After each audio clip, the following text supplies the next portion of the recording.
Hello, I'm Dan. I'm Simon. And this is the Wikicast, a podcast where Wikipedia takes us to a random article each week and we talk about what we find. Simon, what are we talking about this week? This week, Dan, we're talking about Minay Shmyryov. Minay Shmyryov. Let's go with that. I mean, sounds like it was spot on the first several times. Well, it's a dude from... I probably shouldn't be, spoilers. It's a dude from the Belarusian partisan resistance against the German occupation of during World War II. So it's an Eastern European name. It has been transliterated into the Roman alphabet, Right. but it's given in Belarusian and in Russian, like in the alphabets. And... yeah, I would not have been able to read it from that. We'll definitely be having the English version as the title of this podcast. Yeah. But, there's different ways of transliterating it, apparently. But I'm going to go with Minay Shmyryov, because why Nice. not? So I don't think we've had an article like this before. No, I don't think so. This is a guy who seems to have a very interesting story. And I will basically sit back, everyone, and Dan, and then we'll discuss it afterwards. But I'll give you a abridged version of this guy's life, which is pre-war, war, and then post-war. So he was born in a peasant family in the village, a Belarusian village near Vitebsk. Apparently it wasn't important enough to even have its own name. And began working at age 8 in order to support his elementary education, because apparently people were hard as nails back then. He was drafted into the Imperial Russian Army in 1913. Saw action as an artilleryman in the First World War, received a bunch of awards. He was sent home from the front when his unit was disbanded, basically as part of the revolution, because people aren't watching the Great War at the moment on YouTube, you should definitely watch, because everything that's happening with Russia is mental. And then during the revolutionary period in 1917, he made his way back to the front, I think. It's a bit confusing. Sympathetic to the October Revolution, he participated in the struggle for the establishment of Bolshevik power. And so then he was part of the Red Army, fought against the White Army, the White Guard, even. His brother and father were both killed during the White Terror. And he got typhus, but got better. He started his own family, took part in various endeavours after the victory in the Civil War, and he was elected a kolkhoz chairman. What's that? Oh, it's a collective farm. Okay. So basically, before World War II, he fought in the First World War, won a bunch of awards, lost everyone he cared about, and then was part of a farm. He managed a farm. And apparently that was basically typical for the Soviet Union. Okay. And then in World War II, the Soviet Union was invaded by the Nazi Germany in 1941, and the Communist Party, the regional committee, appointed him to form a partisan group to operate in the region between eastern Belarus and adjacent Bryansk Oblast in western Russia. Having found its first 25 members within a week, his group disappeared into the forests on July 12th. On July 25th, his group set an ambush against mounted Wehrmacht soldiers. By September 1941, the size of the group had increased to 75. It's like Robin Hood. This dude was like Robin Hood. His band of merry men. So I started this and I was like, I have high hopes for this article, but let's see where we go. And we're already at Robin Hood levels. Yeah. From July 1941 until October, the group had blown up 30 bridges and killed 250 soldiers and officers, while seizing more supplies and weapons for continued operation from the forest. Despite efforts to evacuate his children at the beginning of the war, they were turned back, overrun by the advancing blitzkrieg. However, having unsuccessfully attempted to obtain helpful intelligence regarding the location of the merry men, let's call them, from the local villagers, the Nazis responded by seizing them as hostages at Suraz in the autumn of 1941. Oh, shit. After 4 months of continued resistance by Shmyryov, his children were executed February 1942. Bloody hell, okay. Wow. I mean, as if, Soviet Union, Second World War wasn't enough to indicate that, this was going to go dark. There you go, we got children dying, his children being executed. Keeping it light, always on the Wikicast.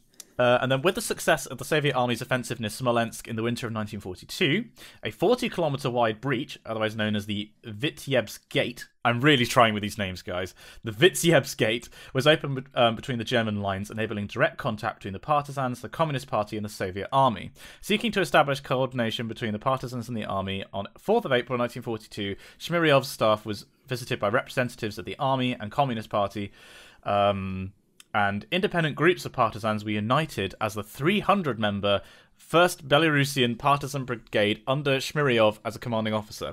By September, the group had grown to 2,000 partisans. So how many did he start with? 25, and now we're at 2,000. With the development of centrally directed partisan operations, Shmyryov was ordered to Moscow to become a member of the Partisan Central Staff in November 1942 and was awarded the honorary title of Hero of the Soviet Union on August 1944 during the last days of Operation Bagration, whose conclusion signaled the complete liberation of the last remaining German-held Belarusian territory. Wow, and then after the war, he was a local legend, became first honoured citizen of Vitebsk after the war, and paid homage in various books and records of the war, wrote his own memoirs, and was elected to the Supreme Soviet of the Belarusian SSR. Okay, there's something of a happy ending. He died on September 3rd, 1964, so he was quite old, actually. So he was born in 1891, so he was 73, and was survived by his last wife and the children from their post-war marriage. So he married again. Wow. What a life story. My goodness. What a life story, Mark. Yeah, I mean, I felt like it would have been improper to kind of cut any of that out because this guy was an absolute dude. Yeah. Like, he Robin Hooded the shit out of World War II and, went from 25 people to 2,000 people, killed a whole bunch of enemy soldiers and, disrupted everything whilst losing everything he held dear. What a dude. Again, cheerful. Minay Shmyryov. What a dude. Thanks for all your hard work, Minay. How on earth do we follow that article? I mean, have you ever led a Belarusian partisan resistance group against Nazi occupation, Dan? I mean, I don't think so. I imagine it would probably be one of those things that I'd remember. Yes, it sticks in the mind. If I had a free weekend or something, I might have dabbled. No, I think it's safe to say that I didn't. I sang a very, very banging evensong service yesterday, which was quite fun. Damn more, everyone. Yeah. I mean, I'm likening hearing evensong to fighting Nazi occupation. I'm hearing that you killed hundreds of Nazis and you blew up a bunch of bridges and your children died. But have you ever been to evensong? Not just any old evensong. It was Leighton responses. Nice. Noble in B minor. Ooh. And the Wesley. Oh, what's that one? What's the? Blessed be the Godfather. Yes. Oh, yeah. I was listening to that literally yesterday, actually. Blessed be the God and Father. That's a banger. It was a particularly fine service. Ah. Well, good for you. Isn't that nice? Well, adept at the cathedral on Tuesday for the first time. Yeah, because Pixel Girl saw that you were in the cathedral. I think she was a bit confused about whether or not you'd started already. So I did want to ask you about that. I'll start in September. Right. I actually got my schedule for kind of services a couple of days ago, and I just had this massively kind of fangirling moment of, oh my god, I'm singing literally every day. That's how this works. Yeah, and I knew it, but seeing it on paper was different and incredibly exciting. Yeah. No, they needed another tenor for Tuesday's service, so I lent a helping hand. You lent them 10 quid. The Millington responses, which I've never done before. As written by Andrew Millington of Exeter Cathedral, presumably. Precisely, yeah. Although I believe they were written for Durham. Oh. What a snake. But they're really quite jazzy and interesting. Then I did Hadley, My Beloved Spake. Have you done that before? What? No, that doesn't sound like a thing. It's an amazing piece of music. That was the anthem, and it was very satisfying to sing. And then Moroni. We also had my one of my favourite psalm chants, which is one of Turtle's chants. It's a composer called Turtle, and he writes really, really good chant tunes. I was expecting you just to stop then, and he writes really good. The end. Yeah. But yeah, it was a really cool service. It's the first time I've sung with the cathedral choir, so it's quite nice to kind of get an idea of what it's like and how rehearsals work. And it's just a different way of addressing the music. You know, like you rehearse bits and bobs, and Tim spends so much time just kind of polishing these little bits. So when you're in the service, it's just, yeah, it's a different way of kind of looking at the music, but it's really cool. Yeah, because I mean, it's interesting that I know Mima, another friend of ours for the readers, has said that the chapel choir makes better music, but it's more satisfying to sing in the cathedral. Mm. Which is, I don't know, I just assumed that the cathedral choir would make better music because, you know, it's a higher level, but then again, it's different. I think, yeah, it's different in that you're kind of, the chapel choir go through repertoire quite quickly, but on the level to which kind of the cathedral work through it, yeah, it's totally different. You know, you might sing a set of canticles and then not look at them again for 7 months. You know, like it's just kind of going through all of those ones, which is why, like rehearsing the moral, for instance, we'd do some starts and stops, and then there'd be a particular section where there might be kind of a slight kind of slow down in tempo or something, and just getting that together, or phrasing particular sections. And it's just, yeah, it's going through the piece with a fine-tooth comb rather than just kind of like getting through the piece, which is, yeah, it was really fun though. So whilst you were just saying all that, I just thought I'd look up Belarus, because I don't know very much about it. The only thing I knew about Belarus pretty much was that its capital was Minsk, and that it features in the original Command and Conquer game in one of the early missions. And according to Bill Bailey, their flag is a bear holding a pineapple, I believe, was the... Yes, two bears fighting over a pineapple. Yeah, there you go. Which it isn't. The flag is actually an interesting thing. It looks like, if you Google this, Dan, the flag of Belarus is like, it's a red blob on the right, as in sort of a rectangle, with a green rectangle underneath it. But then on the left, it looks like a pixel art attempt at doing a carpet design. Oh yeah, it does. It's kind of like a Turkish carpet kind of a vibe. Yeah, but if it was in like a 1994 era game, yeah, like, it's been done in MS Paint. Yeah, I'm not quite sure why that is. You could do it so much nicer than that. But I didn't realise it's been labelled Europe's last dictatorship by some Western journalists, because the same guy has been president since 1994. And is the last last country in Europe using the death penalty. And its democracy index rating was the lowest in Europe until 2014, when it was passed by Russia. Yeah. And also rated as by far the worst country for press freedom in Europe by Reporters Without Borders, which ranks Belarus as 157th out of 180 nations. Wow. Jesus. Not great, then. This is like the classic post-Soviet Eastern European state that's just corrupt as all balls. Sorry. Right, full context. Before recording, as I mentioned to Dan, I may have accidentally sat on one of my balls, and I just moved, as I said, you know, like corrupt as balls, and I just had a sudden twang of pain. You must have done this at some point, right? Oh, absolutely. Yeah, absolutely. It's the fucking worst. It is horrible because it's a kind of like a sick pain that doesn't leave you for about 15, 20 minutes. Yeah, like this is still lingering on. This is as we said before the recording. Like there are so many things as a man that I will not understand about being a woman. Conversely, women will never understand what it's like to accidentally sit on one of your balls. Yeah, it's yeah. Would not recommend. Basically, no, it's a niche pain. A niche pain, yes. Well, what other kinds of niche pain are there? There's funny bone on your elbow.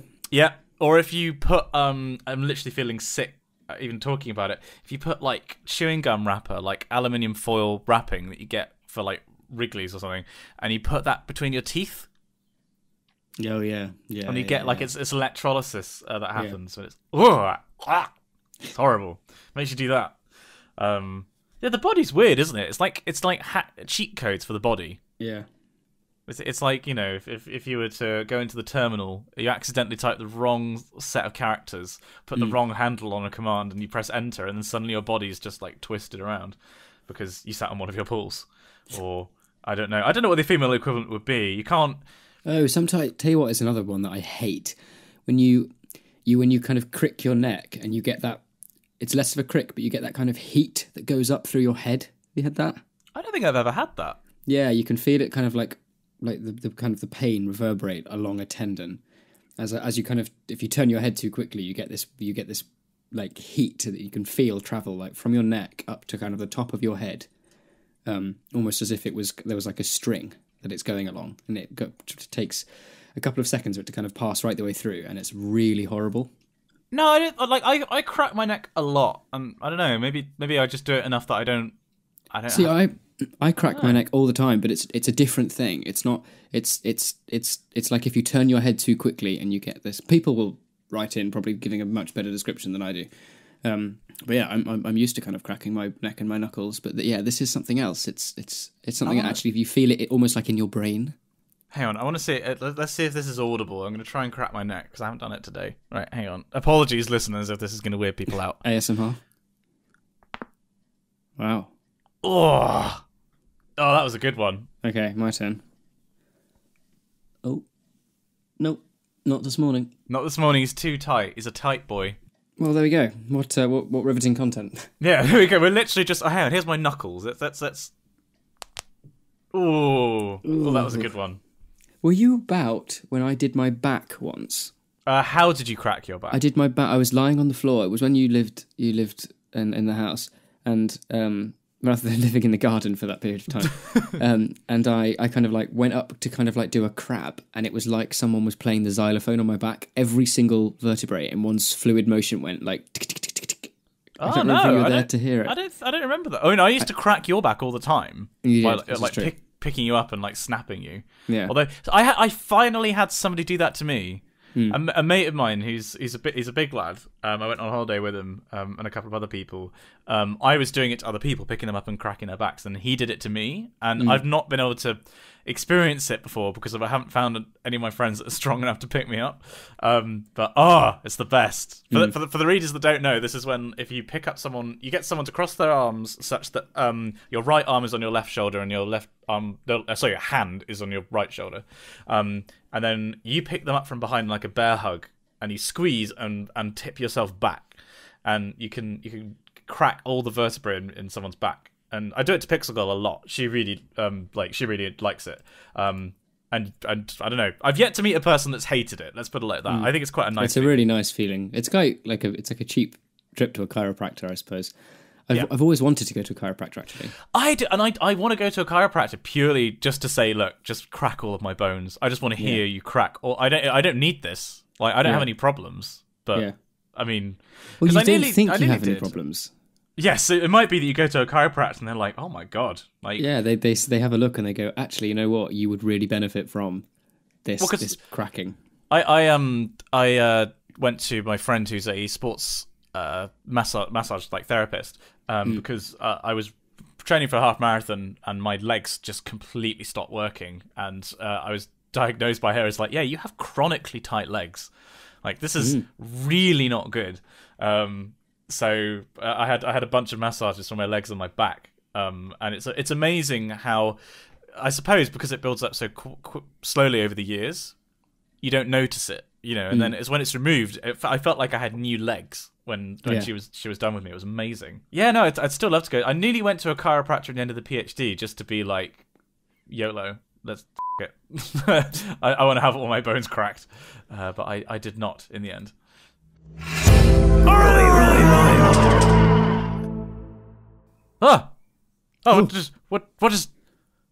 We're in Critics Corner. That was snuck up on us. Good grief. Please a light here for Critics Corner. Get thrown out the side. Like, that video of there's like a guy trying to jump out of a subway train while it's still moving. And completely stacks it because he underestimates how fast the train's moving. Oh, he needs some milk. That's from one of those, right? Oh, God bless those people stupid enough to do these things. Yeah, honestly, my life is so enriched by other people's stupidity. Speaking of which, what have you watched recently? Well, I've been watching a long playthrough of God of War, the new one. Oh, who by? Jesse Cox and The Completionist. Oh, right, yeah. So The Completionist is playing, and they're playing it on the hardest mode you can put the game on. So It's really epic, because when you get, even just kind of like wandering mobs around the map that you have to fight to progress the story, not even including bosses. There might be an episode that's like 40 minutes long. The episode prior to this one, actually no, 2 prior to this one, I think. There was a boss fight where they had to fight a Valkyrie, and the fight took 35 minutes. Jeez, it's that kind of just brutal. It's really interesting. They're kind of going for a Dark Souls-esque kind of a vibe with it as well, in terms of kind of the difficulty, but kind of like ploughing through mobs while you're going through the story. But the story is fascinating. Like I just before we were recording today, while we were ready to kind of get set up, I was watching the new episode came out last night, and I was watching the first kind of 5 or 10 minutes of that, and it was it's so cool. It's super cool. The lore of this game is amazing. Like, I've never played God of War. I know that this one is meant to be exceptionally good. Yeah, it's I've seen playthroughs of the previous ones. I haven't played them myself. If people aren't aware, Simon, you learnt this when we got a house. I just love watching people play games. Yeah. I'm the same. Yeah. I'm cool with I'm not cool with not playing them. I suppose that's why we both enjoy watching, Yogs and Hat films and stuff like that. It's especially when Jesse and the completionist, when they're playing through their one, they get really into it. Jesse's a complete kind of loot fiend. He's got to get everything, and the completionist is called such because he can only have finished a game on his channel when he's done everything. Yeah, he's got everything. So he's like, he's a really good. He's playing it really well. But the story is the most interesting thing because you have these amazing crossovers with different kind of gods and mythos. So the main character is the Spartan god of war, hence God of War. But then in the previous games, he was killing like the Greek gods, I believe. But now in this one, there's like a Nordic influence. So like through the game, you'll get kind of Athena coming and speaking to the main character whose name escapes me. Kratos, isn't it? Yes, that's on. Yeah. And there's this whole kind of really interesting kind of interplay with his son Atreus. But then Athena's there, but then also you'll get like the sons of Thor come through, and you kill them, and like Odin's really you're going through all the 9 realms of the Nordic. It's really cool. Oh yeah. But it's just really interesting. So I'm super interested to see how it goes. Other than that, I can't think that I've been watching anything really. I've had exams this week, so yeah. Review your exams. How's your exam experience been? Pretty good. I had one yesterday and one on Tuesday. Right. The Tuesday one went well, I think. That was a classics one, and I think I found there were a couple of essay questions and some kind of commentaries, and I was like, yeah, actually, I feel really good about these ones, which was nice. And then the one that I had yesterday, which was all a bit weird and kind of delayed and then not delayed, I then got a message saying, oh, actually, yeah, we're just going to move the time forward, so can you come and sit it, was my film module, Shots in the Dark, kind of like a history of American film. And I wrote an essay on how much is classical Hollywood technique central to post-Hollywood kind of film kind of production, and it was an interesting one. I think it was a pretty decent essay. I got massively kind of like, ooh, okay, I'm going to base this entire entire essay around like the metaphor of a tree, because Hollywood, right? Oh, and I was saying how like your early film and kind of like the inception is the roots, and then like indie wood and like the works of kind of Wes Anderson and small independents are kind of like the canopy, and the kind of like the fruits and flowers at the top. So everything kind of connected, but it was, I think it was a pretty good essay. The kind of the metaphor tied it all together really quite nicely. But yeah, that was that one. And then I have a romanticism one next Wednesday, which should be pretty fun because I love the romantics. And then the following week, I have one on Roman laughter, which is I remember you telling about this. Yeah, it was mainly kind of speech analysis and looking at things like invective as a kind of debate device, which is basically when the kind of high like dignitaries and politicians at the time would just abuse each other physically. Like it was just being like, yeah, the points you're making are true, but you've got a massive nose and you've got a face that looks like a boulder. And you'd be like, okay. And it was like an acceptable done thing at the time because the kind of the physical form was seen as less. You mean kind of exactly how it is in American politics at the moment? Basically, yeah. But yeah, so I've got those ones, and then I'm all done, and then I have a really busy time after that. I'm finishing working at Apple come the end of May, which is a little earlier than I planned, but I just needed to kind of stop now because I've been doing that much. I just want to have some time away. The chapel choir of Exeter University are going on tour to France, and then I come back to Exeter, and then I have a couple of days free, and then I'm taking Exeter University singers to Rome. Then we come back from there, and then we're singing at the graduation ceremonies, and then I'm going to the Czech Republic. Oh yeah, you're going on tour with Pixel Girls Chapel Choir. Yeah, Homerton College, Cambridge. I got an email from their director asking if I was interested. I was like, yeah, okay, sure. So is this through Hugo? Like, because Hugo's friend is in the chapel choir, right? Yeah, Noah. Yeah.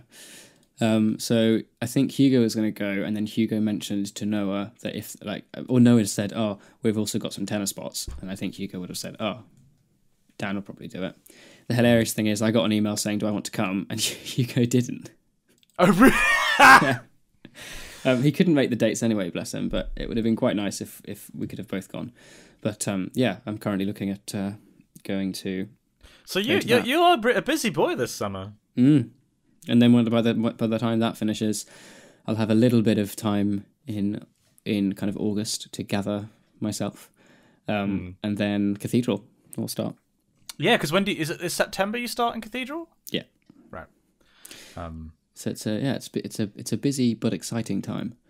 I also need to figure out. I think from like the 23rd to the 25th, I need to be in Cambridge, for some rehearsals, and then we fly out on the 26th. But I'm just trying to think about like what I'm going to do in terms of. I was going to message Noah and Liv actually and be like, "Where do you think I could like stay for a couple of days?" Because I was looking at trains. I was going to go home, which in kind of rural Oxfordshire, and then train to Cambridge, but it's like a 2-hour round trip, and I can't really be doing that each day. So well, it's funny you should mention that because just today, Pixel Girl and I think it's yet to be completely confirmed, but I think we've just sorted our house for next year, which will be somewhat in the vicinity, and is on a train line to Cambridge. So It may well be that we could put you up if this all goes through. That would literally sort out all my problems. But yeah. But I mean, yeah. So this is the kind of exciting thing is that I might be moving in about 2 weeks. Oh wow, that is exciting. Like it's happening very quickly because basically that we found this house and there's another offer that went in on it, but we were like, right, if we're willing to pay a little bit more and move in as soon as possible, then we were gonna get it basically if we were willing to kind of outbid the other renters. So fingers crossed that's all going to go through, and yeah, I might be moving in with Pixel Girl it's actually 3 weeks for me because I'm away for a bit. I'm up north. I'm going to Manchester and to Bolton to give some talks. Because I was going to ask actually, well, for people who are in, is it Prague that you're based in for the tour? I believe so. Right. So people who are in Prague, message us, send us an email, and tell Dan what he should be doing when he's in the Czech Republic. And equally, people who are in Manchester and Bolton, tell me what I should be doing. I'm going to the MSI, to the Museum of Science and Industry, and that's the only thing that's kind of in my calendar as my time at the moment. So send us our respective travel itineraries, please, because you people, if you live there, know best. But yes, yeah. So potentially this summer moving in, because a lot of my reviewing would be I'd be reviewing houses that we've been looking at, and it's so moving house is so weird, right? Because there are so many factors that you don't consider when you're just living in a house, because you don't realize what you don't have. If that makes sense. Like we were looking at properties, and one looked really nice, and then I was like, oh wait, it's right next to the train line, and like it's a busy train line that goes from London. And I was like, well, okay, that's that one gone. Like it's just an extra factor that you have to consider. Or I don't know, is it in the right part of town? Does the neighborhood look nice? what's the proximity to shops? Like, there are so many variables you have to consider. It's quite stressful, really. Yeah. I've been looking at trying to see if I can get a slightly bigger place down in Exeter. I've been sent kind of, stuff on Rightmove and kind of in communication with mum and dad and seeing what's going through. Because if so, I'd like to get a place with maybe more beds and have a couple of more people living in. There's some people who are interested. And I imagine I'll be down in Exeter for a fair while. Which is quite interesting. I've actually just I found the email of confirmed concert venues for the tour. Oh, go on. So we're apparently confirmed performance details are a concert at the Old Catholic School, St. Lawrence, on the Friday, a mass in St. Vitus Cathedral, Prague, on Sunday morning, and a concert at Cathedral in Sedlec, Kutna Hora. And then back in Prague, we're also hoping for a choral evensong at the Anglican Church, a Saturday evening English Catholic Mass, and perhaps something at the Infant Jesus Church. Repertoire will include 16th to 21st century, so everything, basically. So yeah, it should be really interesting. Yeah, I mean, I'm dead jealous. I've never been to the Czech Republic. I've always wanted to go. I know it's meant to be beautiful. Likewise, I've never been. Prague is meant to be one of those cities that everyone should go to. But yeah, well, yes, dead jealous. I mean, in the spirit of Critics Corner, I feel like the thing I should be reviewing really is the fact that I just started streaming. This is a whole new experience for me. Well, we've done some live streams before. We have on YouTube. I actually have some. I have some live stream news myself, but I'll let you go through yours. Oh, okay. Well, no, you do yours first. Well, it was late one evening. I was working in the lab one night. Yeah. I was in bed. I had a cup of tea. I was reading some Chomsky, some Noam Chomsky actually. Oh, nice. Pretending to be a civilized adult. And I got a notification on my phone that my forehead had just gone live. Oh, yes. For those of you that don't know, this is Dan's forehead as a Twitch user, not his actual forehead. Yeah, and it was quite possibly one of the most hilarious, best streams I've ever been to. It was just brilliant. She was playing Sims for a bit, and then she was deliberately making... You know how, like, if we were playing Sims, I'd make, like, a nice-looking house, and as we were kind of planning it, I'd make sure that kind of all the furniture was in the right place, and nothing was kind of slightly misaligned, and there was kind of a degree of kind of consistency through the kind of interior design. My forehead thought it would be a funny thing to just make the building make absolutely no sense at all. So you'd have picture frames hung next to each other. One might be in the top absolute corner of a room, and then one right near the floor. There was a fridge facing backwards in front of the sofa under an upside-down television. Like, it was causing me a great deal of stress. She was deliberately trying to you off. Yeah. And then... God bless you, forehead. We went to... She then started a knitting stream and just kind of chat shit, and we used that opportunity to take the piss out of each other, basically. Yeah, it was just hilarious. It was really, really funny. So were you on the stream, or were you just... No, I was just in the comments being a little troll. It was just, it was great. She was talking about her, like, homeschooling. And that she made some comment about it's possible to dye... You can dye... She spins her own yarn. Of course. Of course, no, of course, right? Why wouldn't she? Yeah, and you can dye yarn with avocado, and it comes out like, I think she said like pink or purple or something. Oh, that was not the colour I was expecting. Okay. No, absolutely. So this, obviously, as I'm a king of taking the piss out of people. I was then just following in the chat, being kind of like, "Do you also work in a coal mine? Are you like a part-time chimney sweep? Do you like and just pretending that she was some kind of like 19th Amish century kind of It was just really funny, and it was just such a nice way. As I said, it was just in bed, cup of tea. It was lush. Aw, well, yeah. I did see that she went live the other day. But I've been I've just been so busy recently. I've been doing a lot of work, like. This week in particular, I've been trying to do thesis corrections, and it's been very stressful because things aren't. It's not necessarily that things are wrong. It's just that things aren't going the way I thought they would go. Right. Yeah, I need more data to like, and I've program finished running this morning, which I'll have a look at after we finish recording. But yeah, I'm not quite sure what to make of it all. But yeah, so back to the live streaming. Basically, I have started doing streams most days now, going through past papers for maths and physics, and it's been really fun. It's been steadily growing. So I'm looking at my metric now. There's 451 followers, and I think on the last stream we had about 70 people live. I think the peak was like 76, but it was about 70.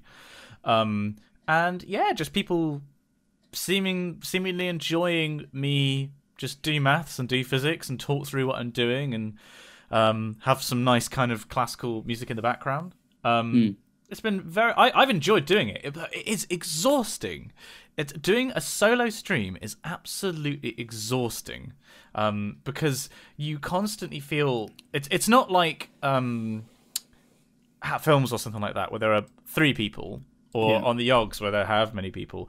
Doing a stream on your own, just I felt like I had to be talking all the time. So at the end of an hour, my voice was shot. Yeah. It's so exhausting because also not only thinking about stuff to say, you're also, in my case, trying to solve problems which aren't. I mean, they are kind of easy, but they're not easy. Like mindless. Yeah, like it's stuff that you do have to put a little bit of thought into, and you're trying to monitor the stream, as in like the comments. You're trying to see if people have been following or donating. You're trying to keep an eye on the time. There are so many different variables that you're trying to kind of consider at once that it's been a real. It's definitely upped my game in a lot of ways, and not least it's upped my game in the sense that it's made me better at maths, which is exactly what I hoped it would do. Like it's reminded me of all the stuff that I was once very good at, and I just haven't used for a couple of years. So to actually go back and be like, oh yeah, I remember this technique, and like suddenly I can be like, oh, okay, yeah, now if you were to put me in an exam now, I think I'd do fine. Whereas 2 weeks ago, if you'd asked me to do an AS physics exam, there would have been so much I would have forgotten. Not because it was hard, but just because. Naturally, when you do a PhD, you specialize so much. You go completely down, one avenue of science to the exclusion of everything else. And, you use techniques and everything like that in it. But there was so much on that when I did my first AS physics paper that I just completely forgotten. And I felt like a right chump. I was Googling, oh, yeah, what does voltage equal again? Just like all this circuit stuff that I'd never looked at for years. But I've highly enjoyed it, and if people haven't tuned in yet, I highly recommend that you check me out. So I'll leave a link in the description to my Twitch and to Forehead's Twitch, and I should be streaming most evenings. And yeah, it's been also. I don't know if you noticed the Discord has changed to reflect this. Yes, yes, you're right. Yeah. So the Discord is now a to-do Discord. So it's everything that I do online, seemingly. So there is the Wikicast stuff is still there, but now there's stream stuff, and now there's also stuff to do with my videos, I think. So it's more of an overall, let's make Simon think he's actually way more important than he actually is kind of space. So yeah, no. So I've enjoyed the streaming. I'm not quite sure where to take it forwards other than keep doing what I'm doing, but I'd like to expand it into what I really want to see is because the reason I started doing it is because Twitch is such, I think, a perfect place to do education like this and to do flipped classroom, because you've got a young audience. People that use Twitch are in school mostly or at uni, and it's the kind of thing that you can put on in the background. You can kind of just absorb, or you can focus in and do the paper with me. But it's using a grammar that is inherently casual. People associate the things like donating on Twitch, having alerts come up, the nature of having a screen and then your face in the corner on the screen. It's something you associate with casual gaming and just fun stuff. And so to do that with educational stuff, playing a game means you are yes, talking to the viewers and you're interacting with them or whatever, but you are mostly concentrating on doing a task, which is a digital task in front of you. So doing a past paper isn't really that different from that. You know, it's just instead of a digital game task, you're just answering questions. Yeah. And I feel like I would love to see more people doing this and doing I doing it for physics and maths because that's what I'm good at. But if people were to start doing it for biology, or I don't know, do you think this could work for English? Like, I'm not quite sure how it would work for a humanities subject. I think it would work really well because you'd be, you know, in terms of before you'd write an essay, you plan the essay. So for it to be kind of, okay, this is our essay title, and then communicate with chat and go through, okay, so how are we going to break it down? What are we looking for first before we think about which essay we're going to choose? Like how, I think, it would work like any, maybe in terms of less so the steps, but maybe the construction of the essay. Because everyone's essays are so personal to them. It's hard to kind of be like, this is what you do if you get this kind of a question. It's more kind of, let's have like an open discussion about what might be some interesting points. So it would almost turn into a kind of like a book club-esque kind of, okay, so we're writing on this book and we've got this question: what themes and elements of this particular novel or piece of prose might we want to kind of draw on? It sounds like it would work better with a group of people then. Like you have a discussion, like a topic is floated for an essay, and then then you have a bunch of people saying, this is how I would structure it. And then, you have questions going back and forth. Because I feel like this is a structure that no one's explored yet. No one's tried this yet. And like people have done educational stuff live streaming before, sure. But I feel like they've either tried to monetize it directly, as in like you put it behind a paywall, or it's just been on it's a format that's not Twitch. Basically, I think the fact that it's on Twitch is crucial, and I think you have to engage with like encouraging people to spam emotes. Like, so when I made a mistake, people were like ruined, and then when I fixed it, it was saved, like the Bob Ross streams. And it's encouraging people to send in messages and donations and things, and you answer questions that way. It's what I think of as the grammar, the audiovisual grammar of Twitch that I think hasn't been capitalized on yet for educational stuff. And I'd honestly, I'd love to see institutions like if Oxford or if Exeter wanted to do a weekly live stream with, two academics, say, going through questions from A-levels and saying, this is how I would approach this essay. Or I'd love to in future streams go through like past exam papers from the Oxford physics course. It's surprising that institutions aren't doing that, because it would be the perfect thing to have as a media presence during the lead up to exams and admissions time. Exactly. So like if you're looking at you're looking at coming to the University of Exeter, well, why not talk with two of our professors in these particular fields, and they can go through what you're currently going to be doing at A-level, and at the end of the kind of going through the paper or talking about how to tackle the exam or whatever, they can then talk about how the skills that you've done here would directly relate to the course, and then it gives you a chance to plug the course. Well, I feel like there's two reasons why they don't do it, and one is that if universities don't trust that people won't say something stupid. That eventually an academic will slip up and say something stupid, and it will look bad on the institution, because it's like, Professor at the University of Exeter says that Hitler did nothing wrong, because it was either taken out of context or. Not that anyone would actually say that, but like it's the kind of thing where it might slip out, and it was being misinterpreted or whatever. But I think the key thing is that the people who are making decisions about where programs like this are going, where the funding's going, are old, and they don't understand the media. And by that I mean the multiple mediums that are available to them. Yeah. And I'm giving a talk in Lancaster later this month on this subject. And me saying, I think what's going to be really interesting in the next couple of years is when the big feedback loop closes, and the people who are in management positions who actually can allocate resources to projects like this in big institutions like universities, in a couple of years, the people who occupy those positions will have grown up watching YouTube and Twitch and are used to a social video internet. In a way that they currently aren't. I'm half tempted to sort of get in touch with Oxford and Exeter directly and say, look, this is a thing that I think you should be doing. Either pay me to do this, or get internally sort something out, because I feel like this is an opportunity that you're missing.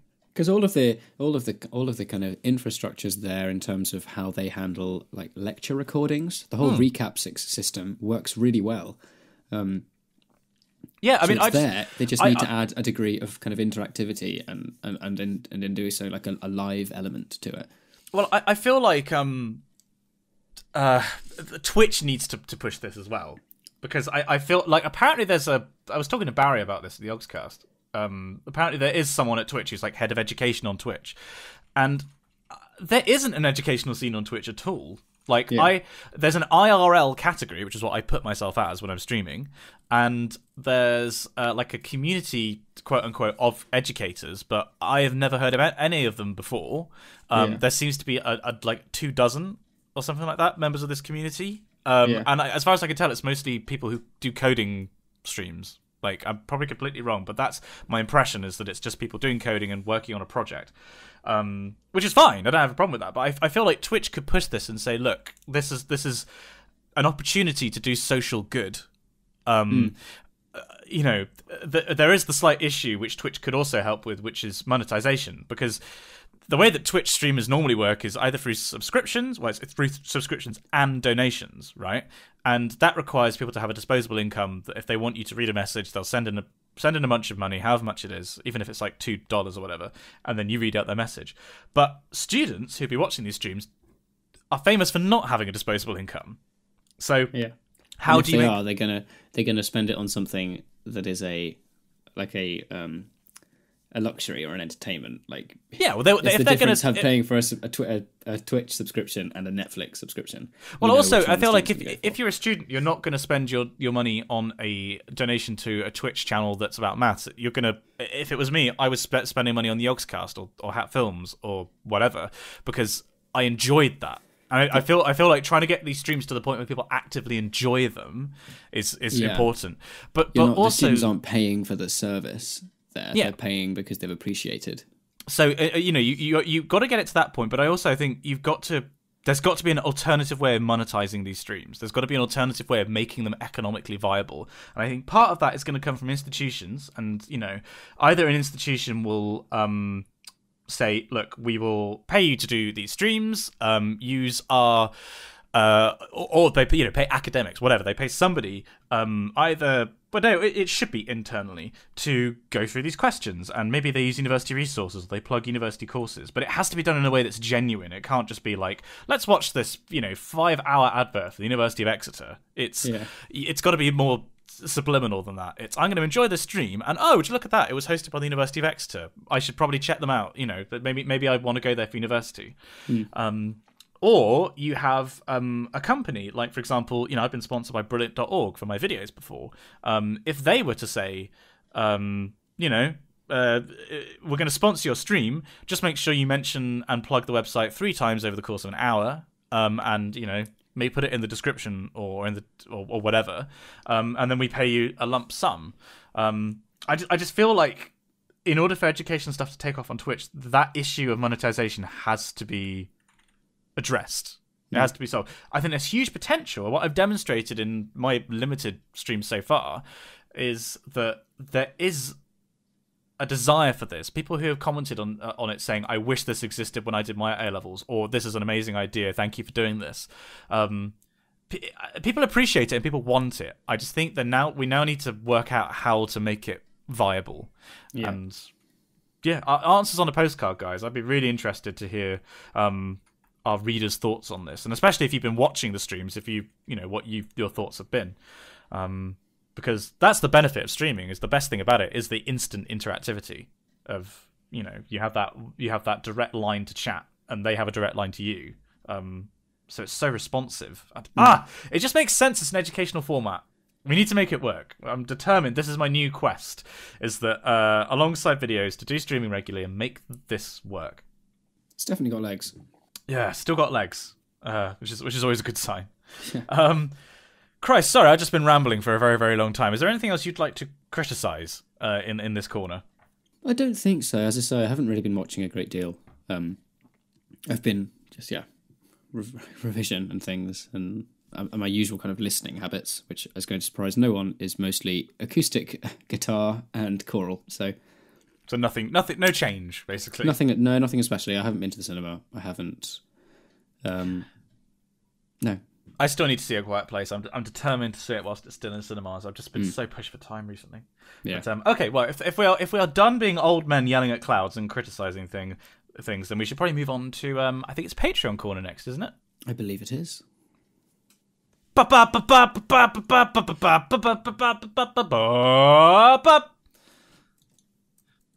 not go with that.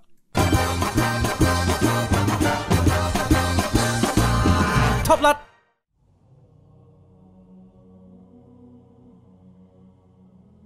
Thank you very much, everyone, for attending Choral Evensong today.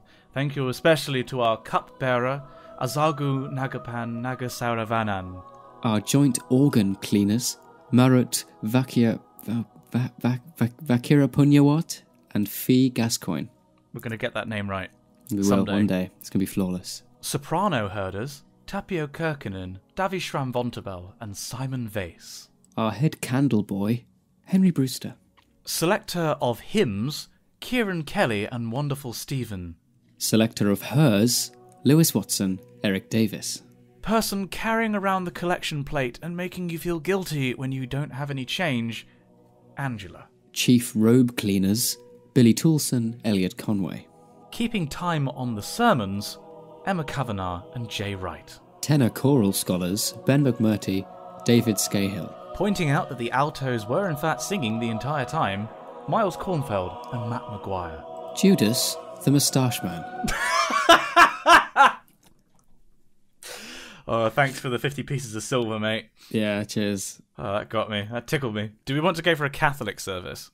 Can do. Making sure the altar boys don't get too close to the priests, Alex Greer and Geordie Eschendal. Head of catering, so in charge of bits of bread and wine, Habiba Amjad. Who is with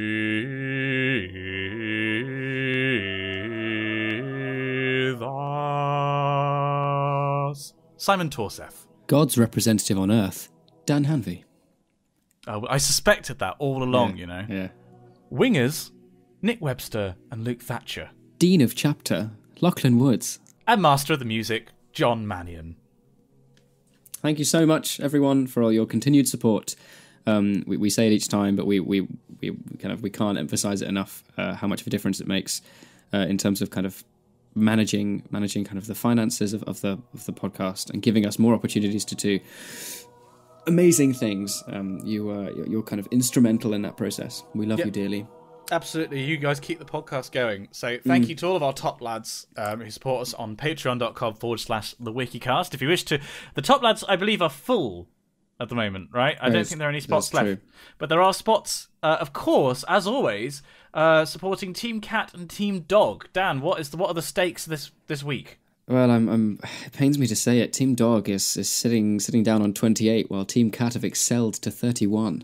31 patrons. Oh. No, you know why? It's because cats are the superior household pet. I'm not sure. I think our kind of dog supporters are doing far more important things as trivial as voting on a poll, whereas the cats have enough free time to be like, oh yeah, I guess I'll kind of pop in there somehow. I have faith. Team Dog will make a comeback next week. I will ensure it, because before we start recording, I will donate enough. You'll create 3 accounts and you'll get it level pegging. Well, thank you so much to everyone who supports us with by $1 a month donating to Team Cat and Team Dog. If you have a particularly strong opinion on this topic, which of course you probably do, it seems like most people do, then you know what to do. Go to patreon.com/the Wikicast, support the show, put your vote in, and make sure that Team Cat keeps winning. Absolutely. He agreed!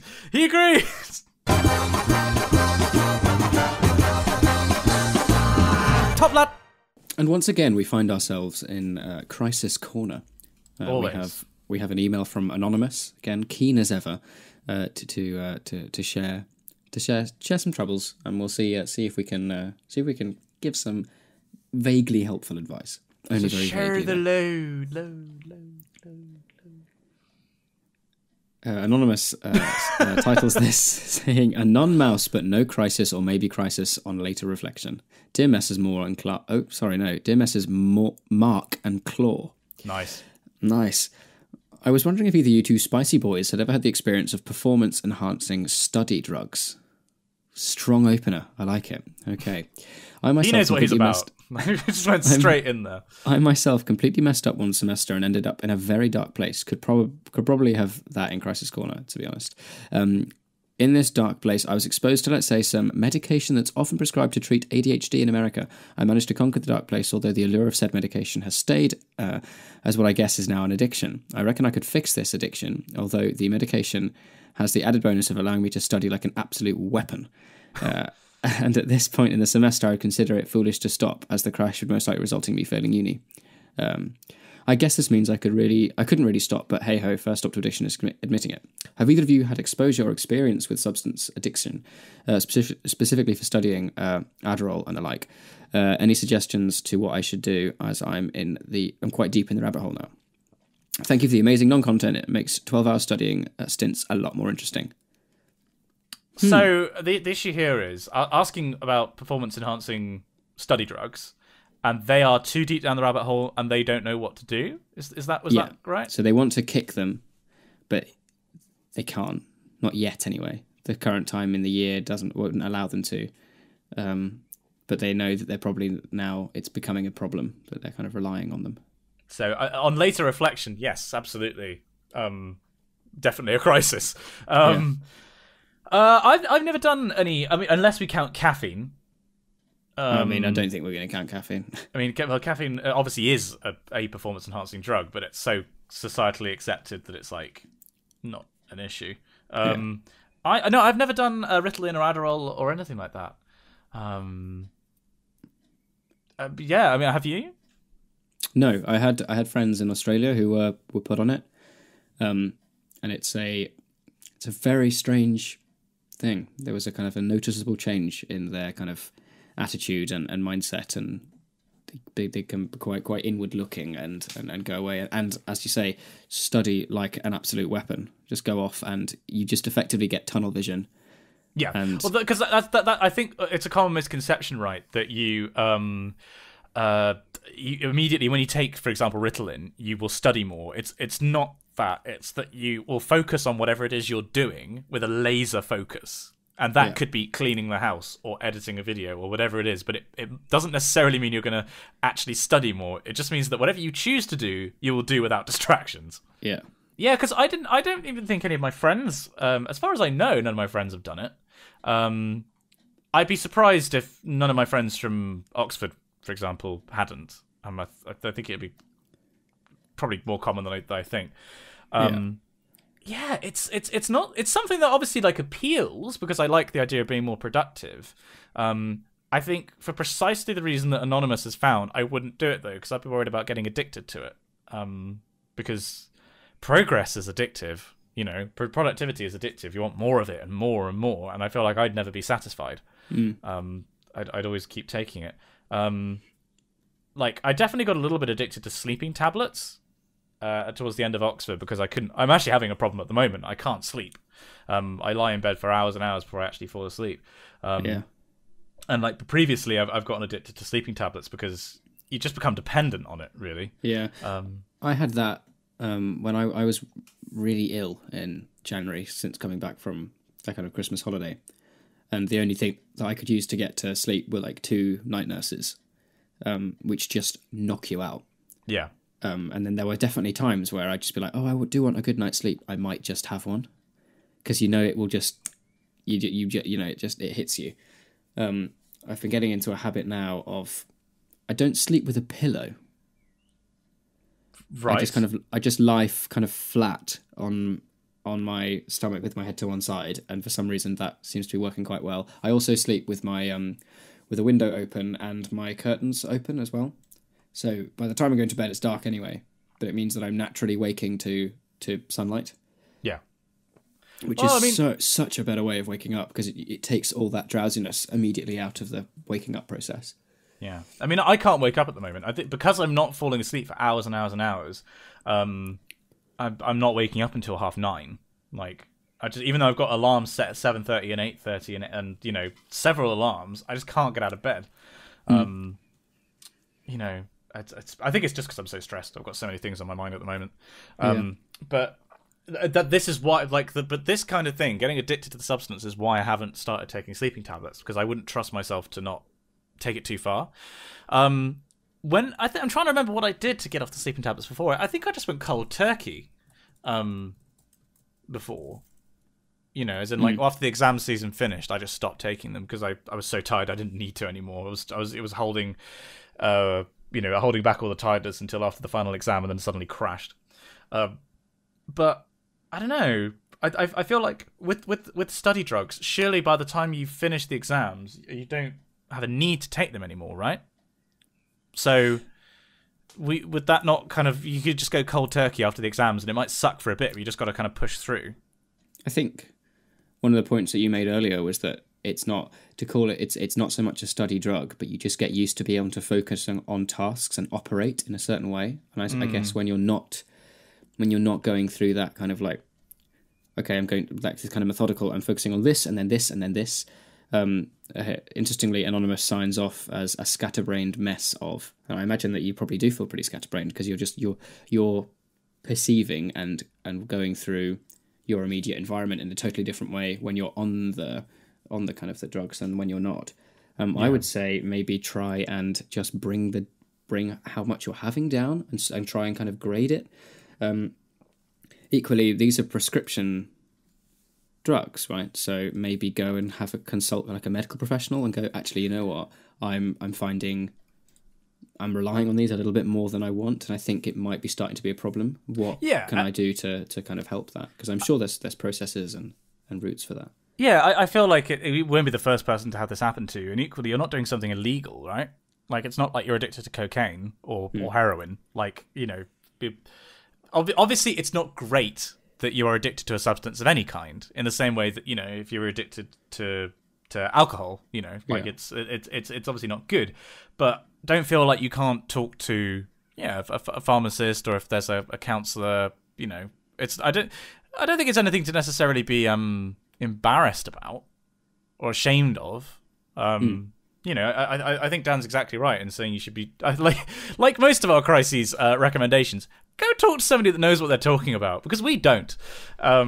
I mean, we could basically just draw on our personal experiences, which in this case is negligible for both of us, and suggest that you talk to a professional.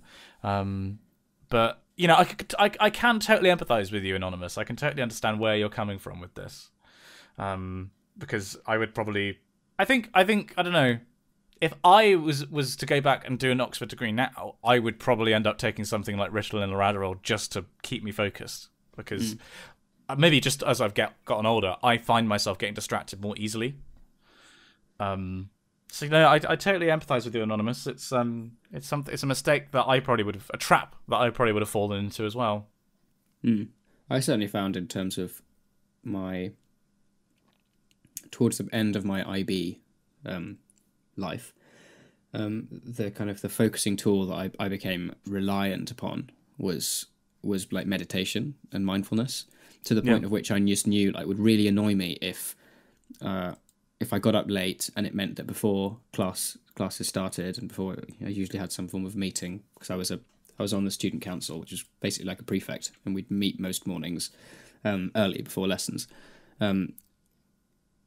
If I knew I hadn't done that, I knew that I was just like, I'm not with it. Like, I'm not focusing nearly as well as I could be, because I used to have days where the first time I was introduced to kind of like guided meditation, mindfulness, and that just kind of like taking some time out to tend to clear your mind. I had I think I had an English class in the morning, and then I had a double kind of health development PE kind of a thing. And for that double period, we had someone coming through and said and gave a guided meditation class and kind of mixed in some yoga, and it like shook me to the core how much it changed how I operated. Because for the rest of that day, I remember like walking out of that class, going down to the changing rooms, got back into my uniform, and for the rest of the day, I didn't say a word to anybody. I was just in such a good place in my mind. I was just like, yeah, I just want to kind of focus and get stuff done, and actually this kind of going into myself a little bit more, and kind of being quiet and still, and kind of being just really aware of myself and where I am in my surroundings and what I'm doing, was just such a pleasant place to be.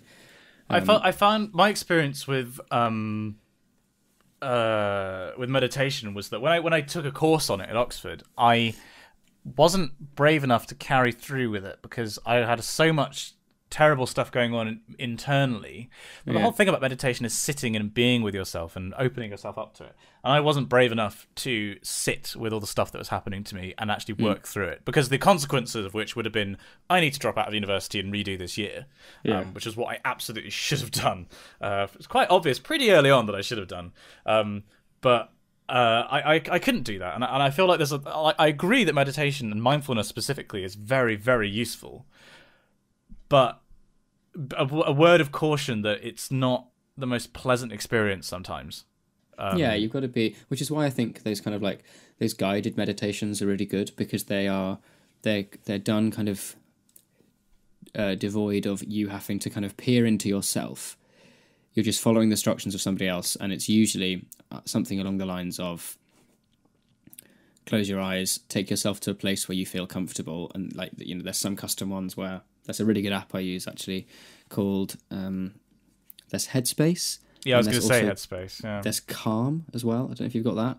I don't know. Heard of that. Calm is amazing. It also has an app for the Apple TV, which is on the TV currently. But it's brilliant. There's loads of courses there. There's just some short stories where people read you a short story. There's some soundscapes.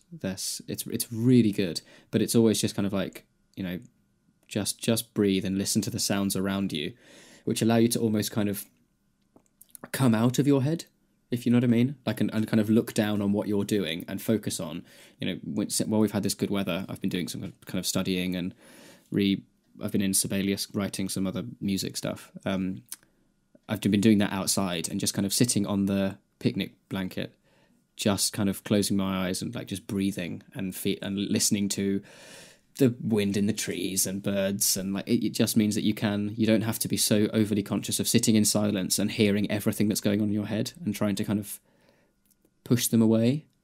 I think one of the things I found really useful was, rather than when you're kind of trying to clear your mind and trying to just kind of like you've always got things going through in your head, to don't kind of push them away, but imagine them as take the thought that you're having and then send it up like it was a cloud. This was how it was kind of visualized to me when I started it. So you're not repressing the thoughts, because then they'll always kind of sit there, but you're acknowledging regardless of what the thought is. You're like, okay, well, I know that you're there. I'm just not going to deal with you right now, but I'll acknowledge you, and then just kind of send the cloud off, and just do that with all of them, and you eventually just reach a point where you're not so kind of like actively trying to not think about stuff, and in doing so, think more about those things. Do you know what I mean? Yeah. I mean, it's quite a good way. I mean, I found it quite a good way of doing. There are lots of different techniques. I mean, my experience was with mindfulness, which is a secular way of doing it, and there are, from the sounds of things, that's a sort of a secular meditation practice as well. There are ones that are Christian, that are Buddhist, you know, all kinds of things. I mean, the book that I read was it Introduction to Mindfulness? It was by let's just have a quick Google here. Introduction to Mindfulness by Williams, I think it was Danny Williams. No, it's just called Mindfulness by Mark Williams and Danny Penman, I think. Because I did this course at Oxford because it was this practice was kind of founded there, I think, from a physiological study perspective. Like, they've actually studied the effects of meditation on the body. And that Mindfulness by Mark Williams, I'll leave a link to that in the show notes.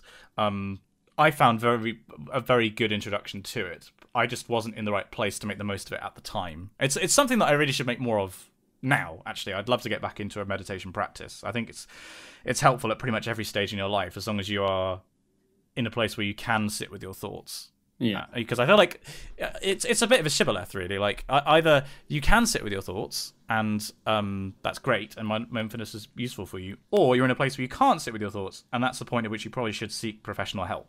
Yeah. There are lots of different options. I would agree that meditation can be very, very useful for a lot of people in this situation. But wow, I think that unless you have anything to add, I feel like that's our crisis possibly resolved. Yeah, I think there's some things to go away and look at. Whether it's kind of having a closer look at maybe how you can limit or slowly start to reduce how the kind of the dependence. Otherwise, I think regardless of what happens, definitely go and speak to a GP or a doctor and just be like, yeah, this has actually become something that I'm a little bit worried about. I'm sure it's quite a common thing. But yeah, go and have a conversation with a medical professional, because neither Simon or I are kind of qualified to give that kind of advice. But I think, yeah, just maybe look for, what we can say is look for kind of alternative methods to find that kind of better place to be in that isn't drug related. Yeah. Godspeed to you, Anonymous. Yes. And if you are listening and you have a crisis, do send us an email at spongyelectric@gmail.com with Crisis Corner in the subject line, and we will anonymise everything that's sent to us that way.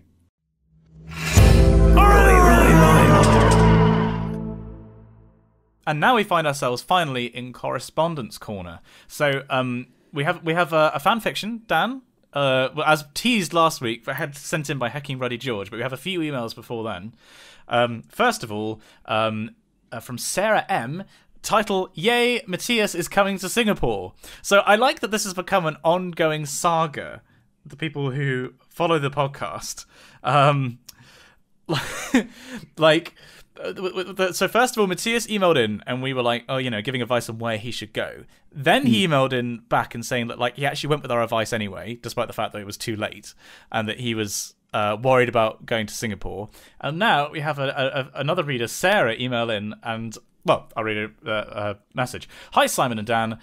Long-time reader, first-time writer. I was very excited to hear that Matthias is coming to Singapore for his PhD. I'm from Singapore and did my undergrad degree here. So... I just really like this. This is the community coming together. She continues, I think the culture shock people usually have here are mainly to do with the language and a few local everyday things. While the universities here are very international, I advise people coming over to make friends with the locals to pick up the accent and our seemingly strange habits.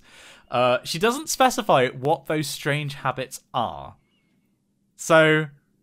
I would be curious to see what maybe Sarah email in next week. I'd love to hear what strange that people do in Singapore. So that's next week. Meanwhile, however, she is going to Scotland in September to do her masters. I'm not looking forward to being cold all the time.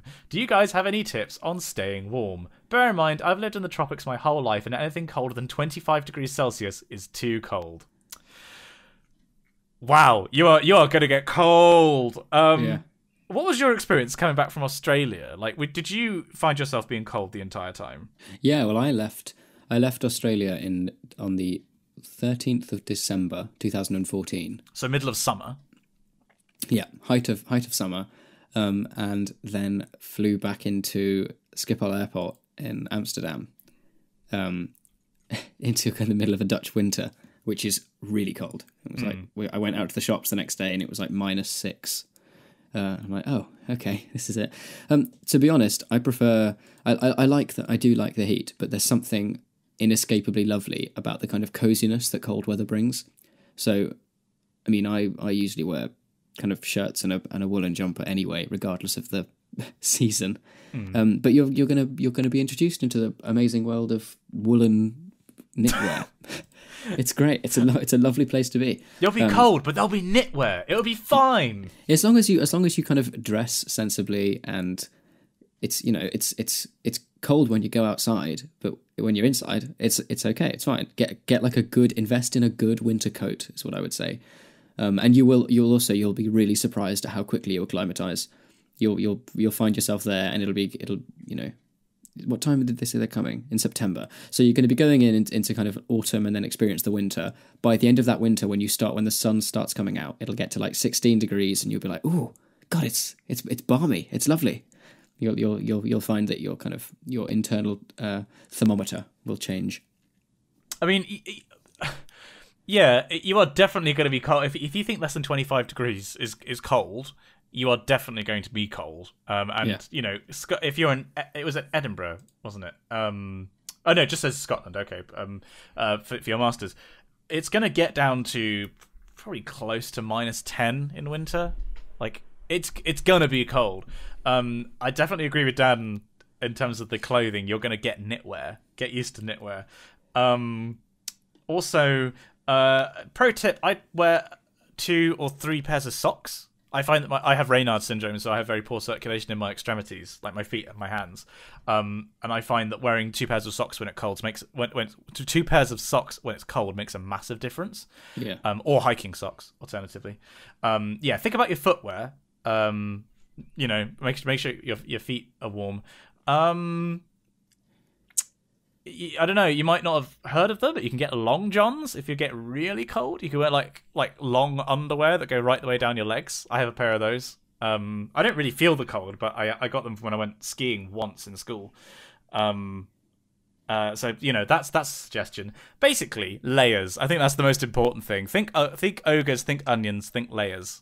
And knitwear on light jumper, on t-shirt or whatever. Windproof, that's the other thing. Get something that's windproof, like a windproof coat, because the wind chill will be biting in Scotland.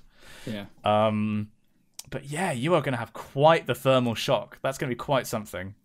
It's going to be great though, because it's going to be something that you haven't experienced before. And as I say, don't underestimate the lovely feeling of coziness you get when it's bitterly cold outside and you go in and you get like a coffee in a coffee shop, or you're going to a friend's for tea and you're having like a nice hot meal, and it's something that's you can't get that pleasure in summer. Having the heat is lovely and having like a barbecue out and your friends, but I think in terms of kind of something really satisfying and as I say, cozy, you only get it in the cold. But well, best of luck to you and your body, Sarah. We've got an email here from Ewan Wakefield. He says, "Dear Simon, Dan, and last week's listener, I've undergone CBT." Oh, so this is in response to the one previously last week. "I've undergone CBT in the last few months, and it's completely possible to rearrange your thought processes. I'm living my happiest and best life from being very depressed just last summer. These negative thoughts are not who you really are, and they will go away eventually. You're doing exactly the right thing by going to see a therapist. My advice would be to work hard at challenging yourself through challenging your thought processes, and to always remember that you get better. I found regular exercise to massively help. Also, never give up. To quote Kermit and Mayo, everything will be all right in the end. Best wishes to you all, Ewan." Oh. Whoa, a lovely email. That's lovely. Thank you very much for emailing in, Ewan. Yeah. And then lastly, before our fan fiction, we have an email from a familiar name, Georgia de Buriat.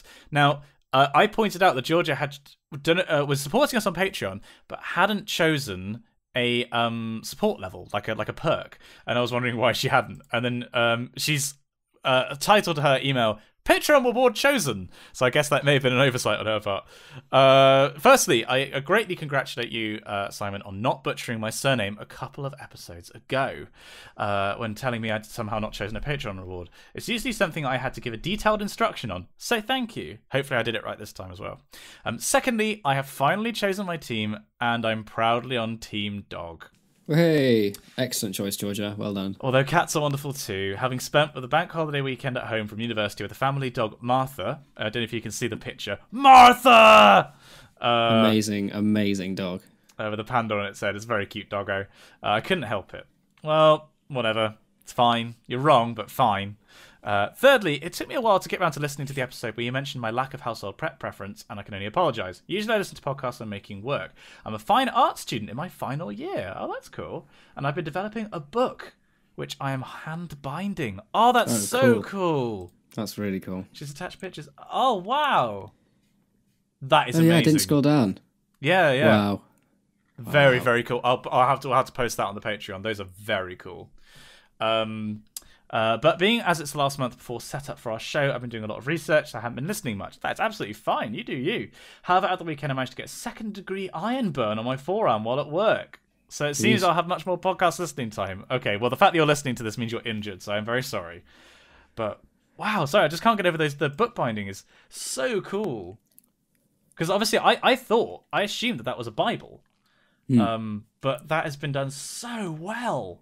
Yeah. Wow.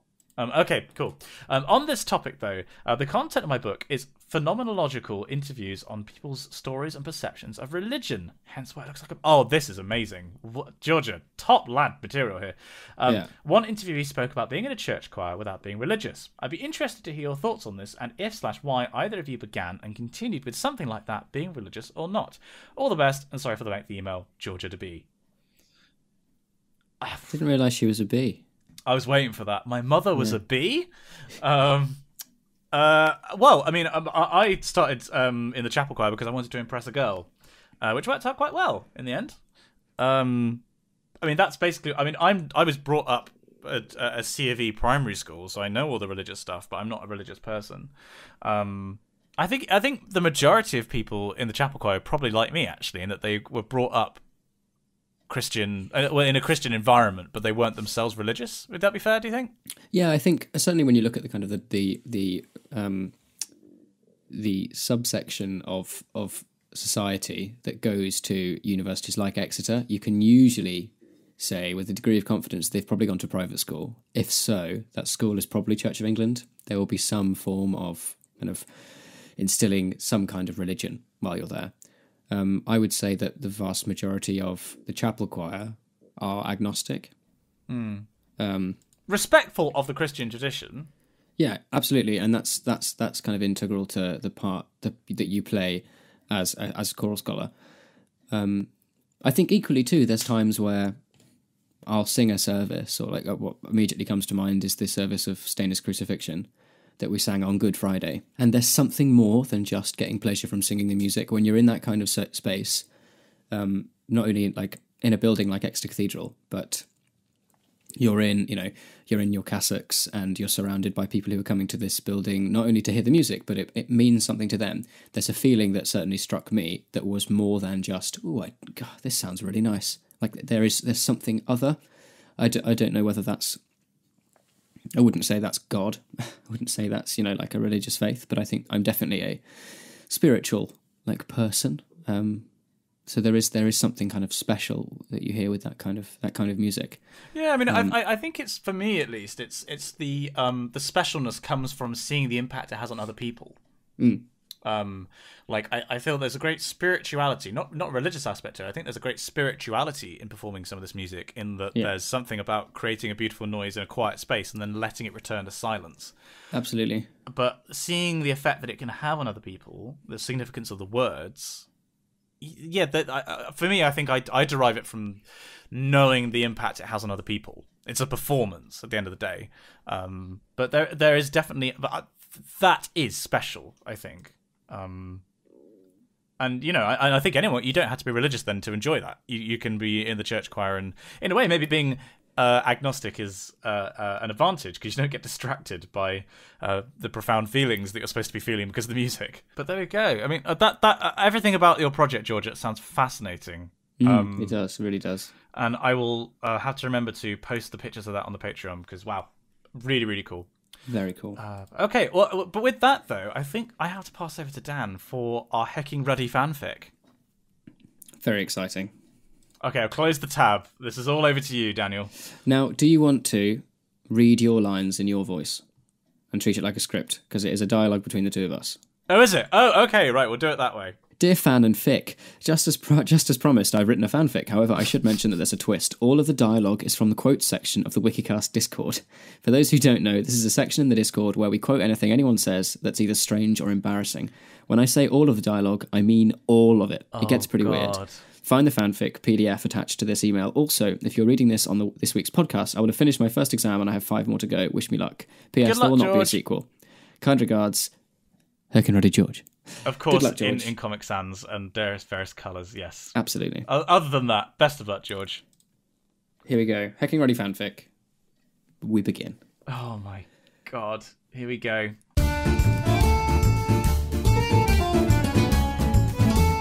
Two men, Simon and Dan, were sitting on opposite sides of the room, staring at one another. They had just had an argument about what they should talk about in their next broadcast to the members of their cult, the Wikicast readership. Simon was the taller of the two. He looked like Ben Swallow, if Ben Swallow really liked Hello Internet merchandise, and had unexplained gaps in his eyebrows. Simon had recently finished his PhD thesis titled Why It Was Cold This March. This meant that his official title was Doctor, however he insisted on everyone calling him Baguette Daddy. Dan, on the other hand, was a small man. That's in quotation. Just as an aside, I object to that being a quotation. I can confirm I am a male. I've not seen your penis. I don't know. I don't have any definitive proof. That's going to be on the quotes, presumably. Yeah, that'll be in a future episode of this. Amazing. Dan, on the other hand, was a small man. He looked like a toddler who had stolen his clothes from a middle-aged man who shops at M&S. Wow. Thanks, mate. Thanks. That's terribly kind of you. He looked like a cross between Harry Potter, Klaus Baudelaire, a light bulb, an overinflated balloon on a short piece of string, and brains from Thunderbirds. Yes. He sat, curled up in a ball in the corner of a chair next to a bucket of tea. Dan was very angry with Simon. Simon insisted that the baguette memes had gone stale and had no place in the Wikicast. Dan had the complete opposite opinion and wanted to passive-aggressively signal this to Simon by glaring at him. However, while glaring at him, Dan noticed how tight Simon's Hello Internet t-shirt was. His nipples were far too visible for Dan's liking. Dan stared at Simon's nipples. Simon's nipples stared back. This bothered Dan so much he stood up and marched across the room, ready to rant about Simon's provocative nipples. However, just as he was about to start his rant, he glanced at Simon's laptop. He was scrolling through pages and pages of pictures of wheelie bins. Dan looked at Simon with worry in his eyes. Wheelie bins are the new furries, Simon said proudly. Dan was both concerned and confused. Simon stood up and ready to defend himself, only to reveal a cactus he was sat on. Why have I got all this dialogue? I really like the feeling of cactus on my arse. Simon proclaimed defensively. I really need to think about words before I say them out of my mouth. He added. You can never go wrong with a dildo, Dan said jokingly, trying to diffuse the awkwardness. It's not gay if it's just a baguette, Simon replied. Suddenly, Dan ran out of the room. This is a terrible idea. His giant head wobbled around as he tutted out through the door. Simon was shocked. Was it something he'd said? Surely not. He followed Dan upstairs and found him in the bathroom. Dan was sat on the floor with his hands over his face. Simon tapped him on the shoulder to get his attention. Dan looked up and said apologetically, I got sexually aroused, so I had to leave. Simon understood immediately. Suddenly, they heard a voice from the shower. What is this? George, what the f*** have you done? This is like a bad bot wrote us a fan fiction. This is bizarre. Suddenly, they heard a noise from the shower and could see a silhouette of a man through the frosted glass. They could hear a voice. It sounded like Danny Dyer. Yes, you do have to do a Danny Dyer impression. Did you just call me a crackhead? The voice shouted. I feel like he's naked for some reason, Dan said anxiously. Simon nervously opened the door to the shower. It was indeed Danny Dyer. Of course it was. And he was indeed naked. Of course he was, yeah. Dan looked up and down at Danny Dyer's naked body, and then looked up to Simon and said, We're just watching porn, and I'm okay with that. Simon also looked at Danny Dyer and said in an unusually high-pitched voice, That is a tick that's going in many directions. He then coughed and apologetically said, My voice goes up by about 7 octaves when I'm about to bust a nut. Dan What? He fully understood.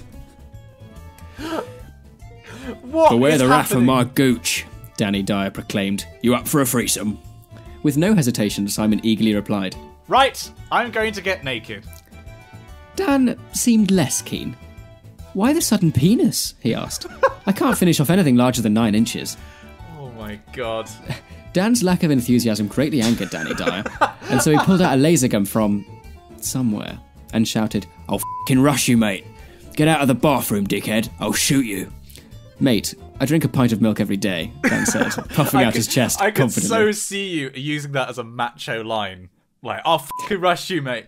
Mate, I drink a pint of milk every day. Just to give you what's about to happen. I'll f***ing rush you, mate. Get out of my bathroom, dickhead. I'll shoot you. Mate, I drink a pint of milk every day, Dan said, puffing out his chest confidently. Danny Dyer shot Dan, who then fell to the ground. I'm getting killed by giants, Dan whimpered. Just f***ing die, it's not that hard. Simon shouted at Dan as he stepped into the shower. Dan looked up at Simon and with his last words said, I don't like being killed. I'm sad now. It's a little bit frustrating. Simon looked at Dan sprawled across the floor. The rest of this story has been left as an exercise for the reader. What just happened? That was a fever dream, and yeah, wow. So this is actually the perfect way to tie in. If you're a kind of an avid reader of the podcast and you'd like to learn a bit more about what the Discord group is about, this is basically it all the time. Yeah, pretty much. It's just insane. It's a great place, but it's also an insane place. Can we please give that a reverse round of applause?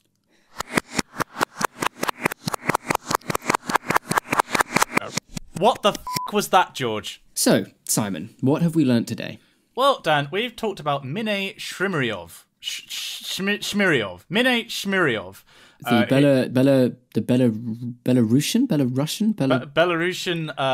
hero of the resistance against the Nazi occupation in World War II, who had a really interesting life. He Robin Hooded World War II in Eastern Europe, basically, and had a fascinating life. Lost everything he cared about, like his first wife and his children and his parents, but was eventually a hero of the Soviet Union. A bit of quite an interesting article, actually. Like I think that's the first time we've ever had an article just basically read out because it's so interesting.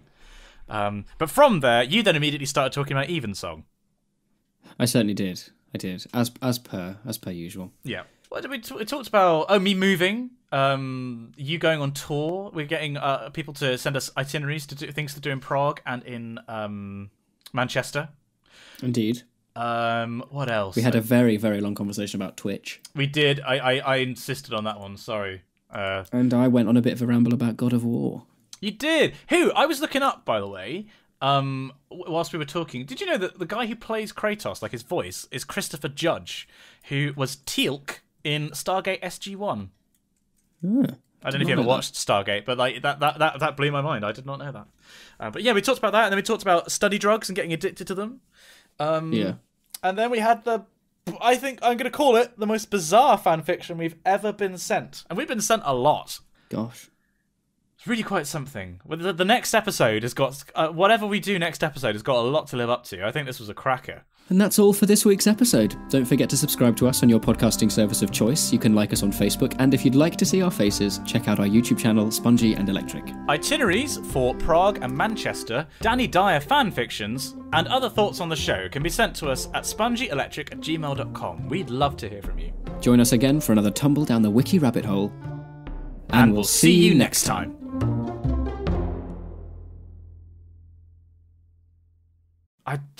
I just don't understand. It's crazy. How does one's brain work like that? Well, it's a hive brain, isn't it? Because it's the Discord. Oh God, have we created an AI? Like it's self-aware now. Yeah. Shudder. We need to watch out. What have we done? Danny Dyer's coming for it. I'll fucking rush you, mate. Mate. Shoots down. I drink a pint of milk every day. Okay. Okay. Sit the down, all right? Let me school you on evensong.